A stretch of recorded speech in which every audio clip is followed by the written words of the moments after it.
సత్య అయితే క్రిష్‌కి కాఫీ చేసి తెచ్చి ఇస్తూ ఉంటుంది. అలా ఇస్తున్న కాఫీని క్రిష్ అయితే తీసుకోకుండా అలా వెళ్ళిపోతూ ఉంటాడు. అలా వెళ్ళిపోతున్న క్రిష్ "ఏమైందండి? ఎందుకు కాఫీ తీసుకోవడం లేదు" అని అంటే, "నాకు తాగడం లేదు, ఇష్టం లేదు" అనేది అంటూ ఉంటాడు.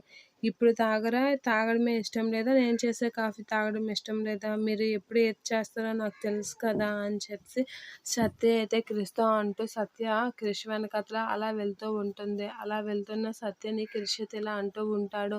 "అసలు నువ్వెవరు? నాకు కాఫీ ఇవ్వడానికి? నీకు నాకు ఉన్న సంబంధం ఏంటి?" అనేది అంటూ ఉంటాడు. "నాకు తెలుసు మీకు నా మీద చాలా ప్రేమ ఉందని. మీకే ఆ విషయం తెలియడం లేదు. మీకు నేను చేసే కాఫీ అనే ఇష్టమే" అనేది చెప్తూ ఉంటుంది. "లేదు, నా ఇష్టాలు, అభిరుచులు అన్నీ మారిపోయాయి. ఈ రోజు నుంచి నేను వేరు, నువ్వు వేరు.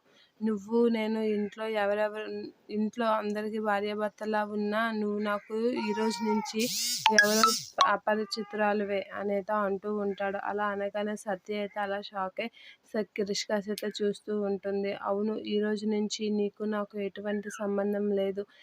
ఈ రోజు నుంచి నా అభిప్రాయాలు, అభిరుచులు అన్నీ మారాయి. అన్నీ మార్చుకున్నాను కూడా" అని చెప్పి క్రిష్ అయితే సత్యతో అంటూ ఉంటాడు. అలా క్రిష్ ఆడిన మాటలు విని సత్య అయితే ఒకసారిగా షాక్ అయ్యి అలా బాధతో క్రిష్ కేసి అయితే చూస్తూ ఉంటుంది. "ఏంటండి ఇలా మాట్లాడుతున్నారంటే, ఈ రోజు నుంచి నేను ఇలానే మాట్లాడతాను, ఇలానే ఉంటాను, నాకు నచ్చినట్లుగా ఉంటాను" అనేది అంటూ ఉంటాడు. ఆ మాటలకి సత్య అయితే ఏంటి ఏమైనా కోపమా? మీ కోపం ఎన్ని రోజులండి అనేది అంటూ ఉంటుంది ప్రేమగా. అలా అనేసరికి "నేను ఈ రోజు నుంచి ఇలానే ఉంటాను, ఎవరిని పట్టించుకోను" అని క్రిష్ అంటూ ఉంటాడు సత్యతో.